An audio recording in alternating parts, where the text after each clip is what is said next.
Hey guys, so before we pop into this episode, I just wanted to let you know that you might hear some background noise, which I'm trying as much as I can to eliminate. My neighbors next to my office are currently getting their roof redone, and so there's a lot of noise going on right outside my window. It's been going on for about 2 weeks now. I don't know what's taking them so long, but just a forewarning, there might be some background noise, which I cannot fully get rid of, and I hope you guys appreciate it. Welcome to the Landlord Chick podcast, the podcast that helps you take control of your real estate investing journey one step at a time. I'm your host, Karina Brown-Ufinger, and each week we dive into strategies, tips, and stories from the world of real estate investing to help you build wealth, create passive income, and achieve financial freedom. Hey guys, so in today's episode, we're talking about building your real estate network. I was asked to do an updated version of this episode, so I thought, you know what? It's a great place to go back to, kind of recap what we've talked about before, and maybe hit on a couple new points as far as building out your real estate network. So I think we've all heard the phrase that says you're only as good as your real estate network, or you're only as successful as your network. And that's incredibly true if we're looking at it from the perspective of being real estate investors, because our network includes a lot of key people like our contractors. So our general contractors, our roofers, our HVAC people. But then it also includes people with the potential to bring us deals. So that's why I believe as a real estate investor, one of your biggest assets, other than obviously your existing portfolio if you have one, but your biggest asset outside of any physical property is actually going to be your network, because that's going to be where you can get success from. They're going to get you to the point you want to be, because you're going to need to bring people into this adventure with you. I always say that networking is one of the first steps that every investor should embark on. So when you're first starting to consider investing, I always tell people start with networking.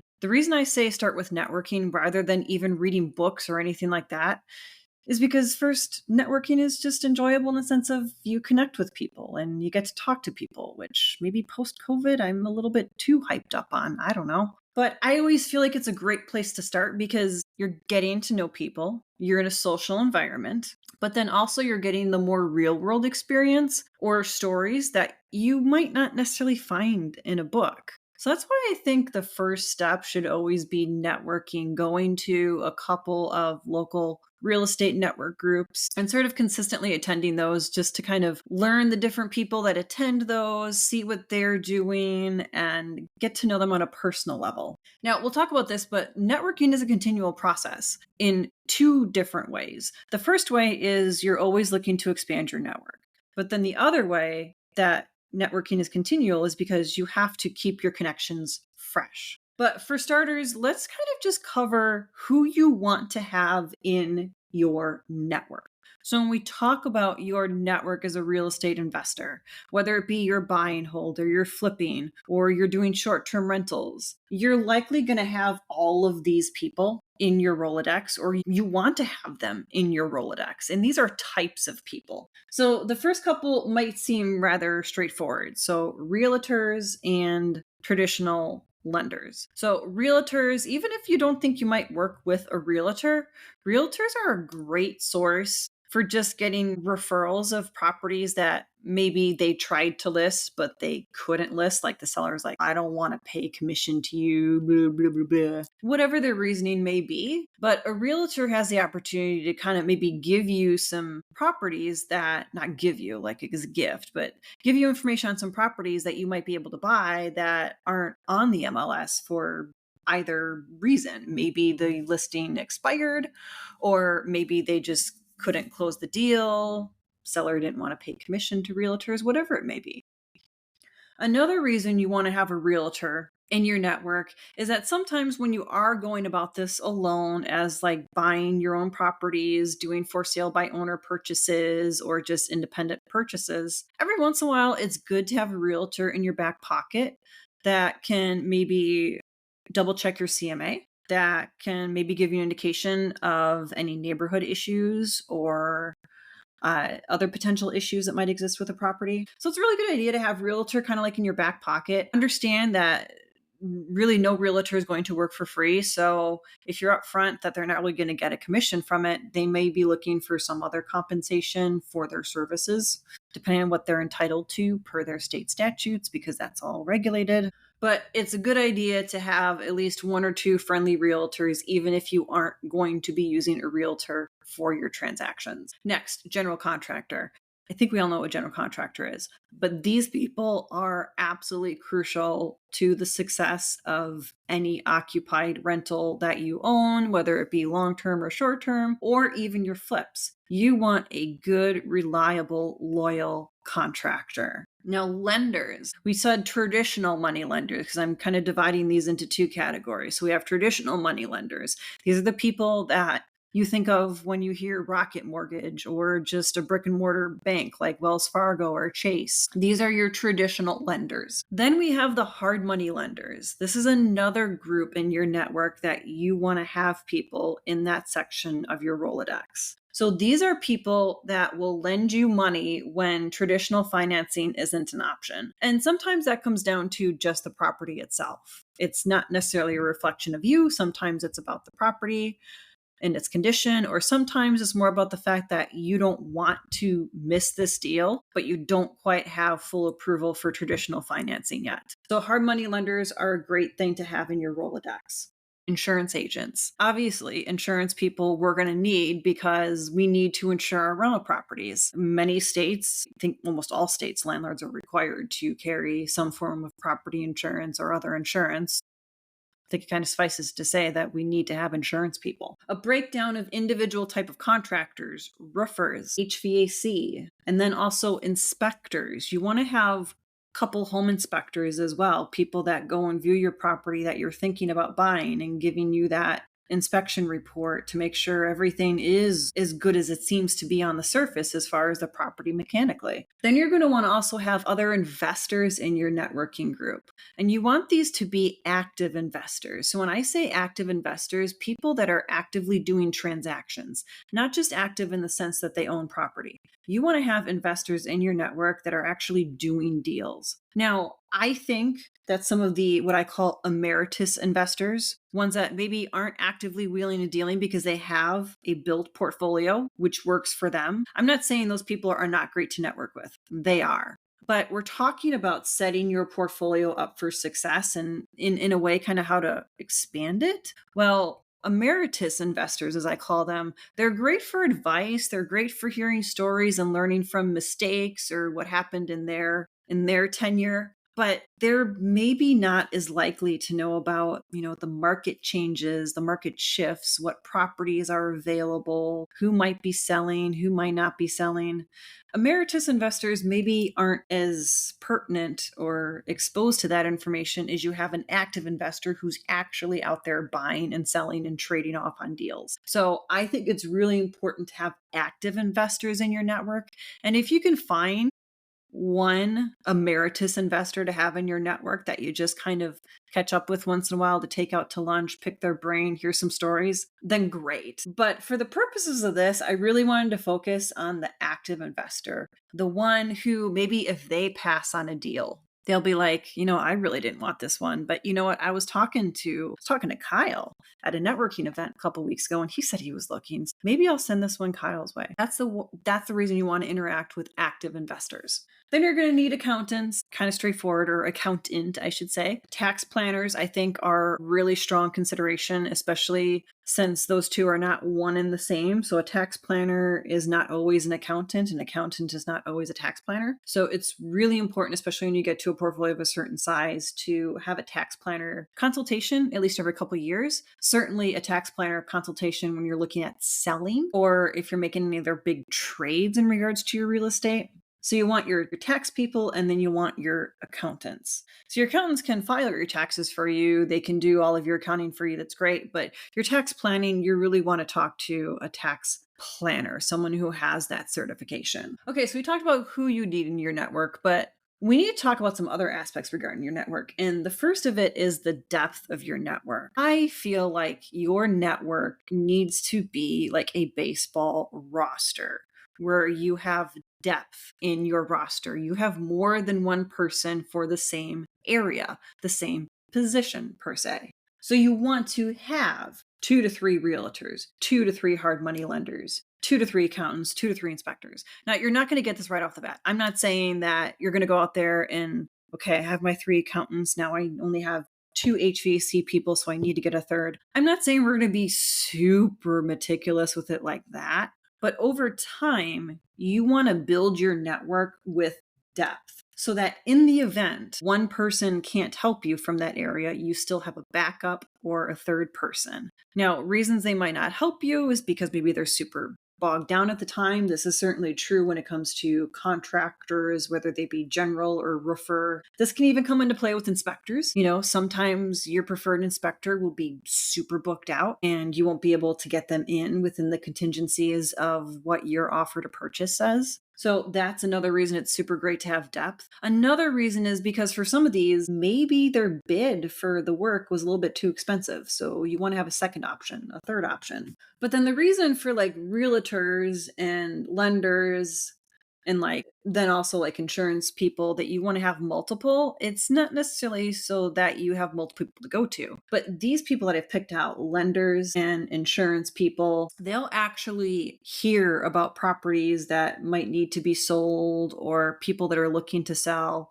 because insurance agents get those phone calls. They're like, yeah, I'm really thinking about selling my duplex maybe and buying a triplex. So what's a ballpark of what the insurance difference would look like? And there you go. You have an insurance agent who's heard about the potential for a property to be sold. So some of these come down to having depth in your network so that you have a large number of people who know you are looking to make a real estate purchase that can send little bits your way when they hear about them. Next thing with networking is we're going to be continually networking. Now, some of this does come from the perspective of we always want to be expanding our network. We always want to be sure that we have enough people in our roster. But also, the reason I call it continual networking is because you really need to nurture these relationships with people. So every 3 to 6 months, even if you have no reason to contact them in the sense of anything professional, you should be reaching out to these people that you're going to consider as part of your inner network. Maybe you're just emailing them to see how their summer went. Maybe you knew from a conversation that they were going on a trip to Walt Disney World, or maybe they had a daughter that was getting married, or they had a grandchild that was going to be born pretty soon. These are all the things that you can follow up on to initiate that conversation, which is then going to keep you in the forefront of their mind. Now, if you stay in the forefront of their mind, not only are they going to likely think of you when they hear of something regarding real estate, but then also when you need something from them, then they may be more likely to jump on it and make you a priority because you've made them feel special by continually networking with them. And you don't just come to them when you need something. So that's why I say networking is a continual process. Every 3 to 6 months, you should be reaching out to people that you consider in your network Rolodex just to remind them that you exist. Even if you don't have any professional reason for reaching out to them, find a reason to reach out to them. There's always reasons to reach out to somebody in general. Okay, so we covered depth. We covered the continual aspect of real estate networking. The next thing we got to talk about is making sure that they know when you're active and what your needs and your wants are. And this kind of goes into the next point. So maybe we'll kind of combine these two together. People always feel best when they bring value to someone else, when they help someone else solve a problem. That's how we as human beings feel absolute best. When you think about it, some of our best day-to-day experiences are when maybe we are in the Walmart parking lot and a lady's bag breaks and all of her groceries goes spilling out. So we take the time to help her pick them up.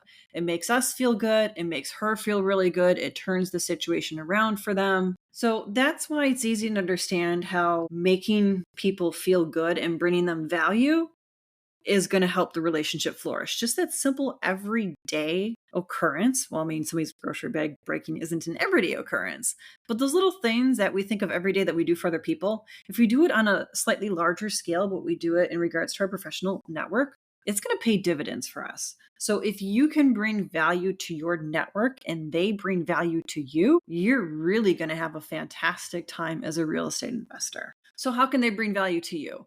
Well, you have to be very straightforward with what you're looking for from them. Now, you don't say it's like, I need you to tell me about, but rather, hey, you know what? I'm looking to buy right now. So if you know anyone that's selling a duplex, I'd love to. Or you just tell somebody, yeah, you know what? Actually, I think I'm ready to 1031 my triplex that I have. I think I'm going to just move on to a different city. Just having that conversation and telling people, like, there you've told them what your need is. Your need, your want is to 1031 out of your current triplex. You're giving them the opportunity that they might know somebody that wants to buy it, or they might want to buy it themselves. Who knows? But that's how you sort of put forth what your needs and your wants are. You're just sort of in a casually way reminding people of what you're looking to accomplish. Because if you don't actually tell them that you're looking or that you're active, people are going to assume that you're kind of like status quo and that you're not doing anything. So it's super important that you tell people in less abrasive ways that you're looking to make deals, that you want to buy something, you want to sell something, you want to trade something.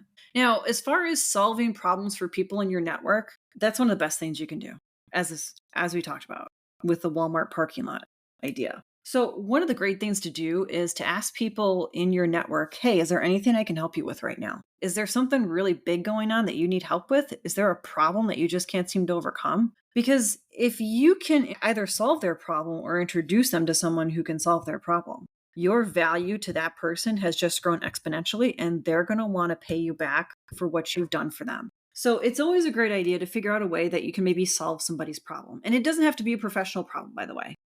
Like this, okay, this is honestly kind of a crazy, crazy example. But I had a coaching client at the end of last year who we were in the stages of building their network. And he was working on getting ready to make his first property purchase, building his network. And some of the people that he networked with, he had actually told me that he had met somebody who was looking to take their family to Disney for the first time. And this was actually a hard money lender. So a hard money lender that he had networked with, they were talking about taking their children to Disney for the first time. But as far as where their life situation was at the moment, it was really kind of be a big splurge. And this hard money lender wasn't sure if they could really afford it at that time. So anyway, long story short, my coaching client, as we talked about, well, what can we do? What could he do to bring value to that person? What could he do to problem solve for that person?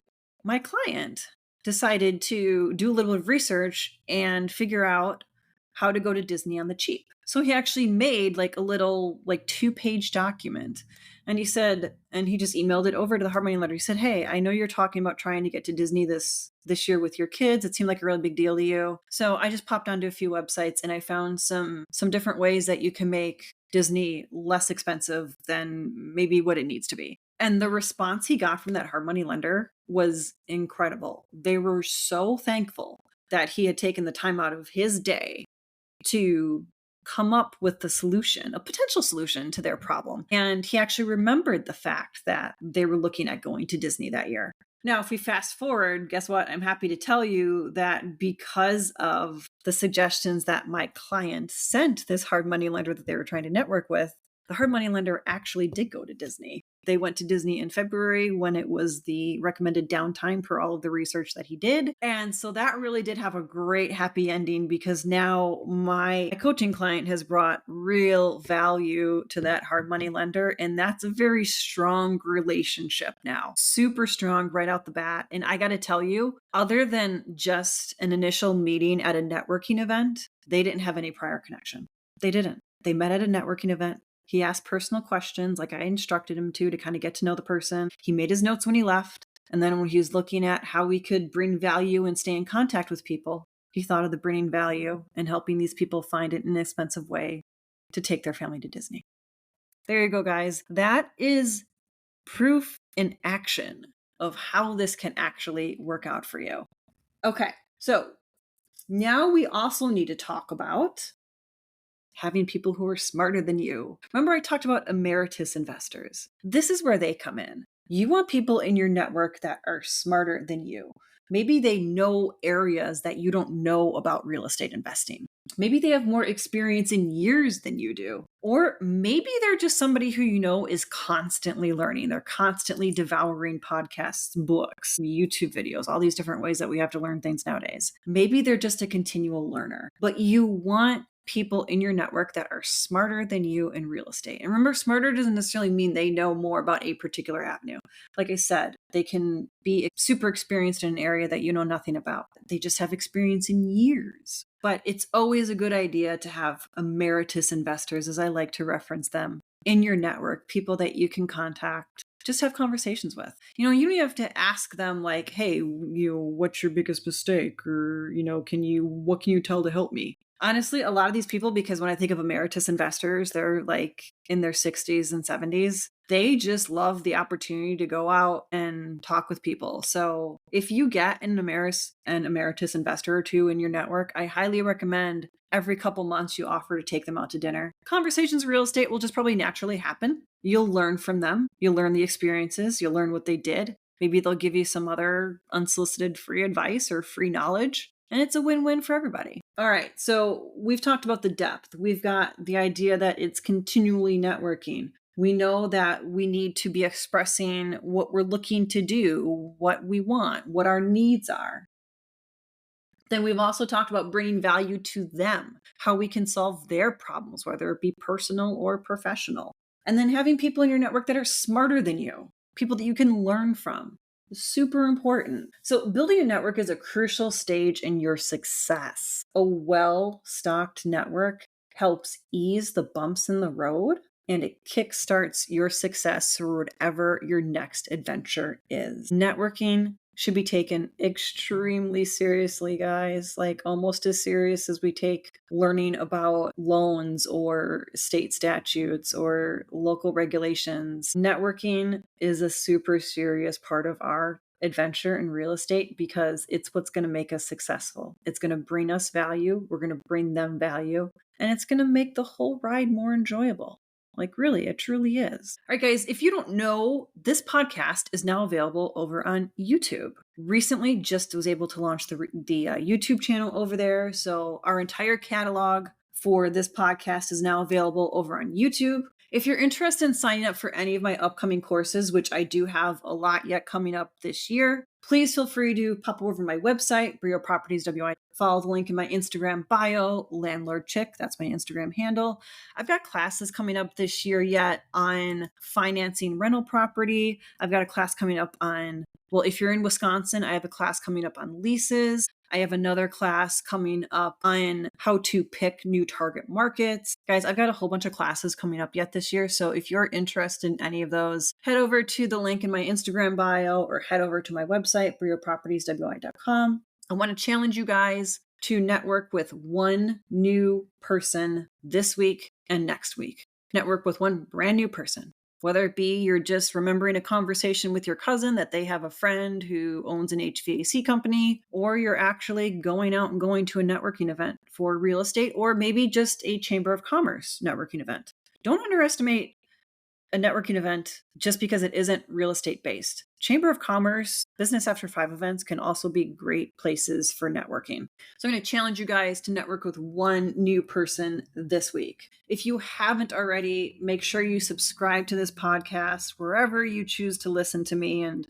all of my adventures and thoughts so that you never miss an episode. If you found today's episode helpful, please leave a review over on Spotify. It really helps others find the show and join our community of real estate investors. I said this earlier, but if you want to track me down, just to recap, I'm over on Instagram, Landlord Chick. You can find me on my company website, briopropertieswi.com. That's where we have the list of upcoming classes. That's where you can get in touch with me about coaching, and you can learn about all the other services I offer, including if you're in Wisconsin, my realty services, which can be extended to you if you don't live in Wisconsin or you're not buying properties in Wisconsin. I'm sorry, I cannot help you with your adventure. My license is limited to Wisconsin. But until next time, invest smart and live boldly.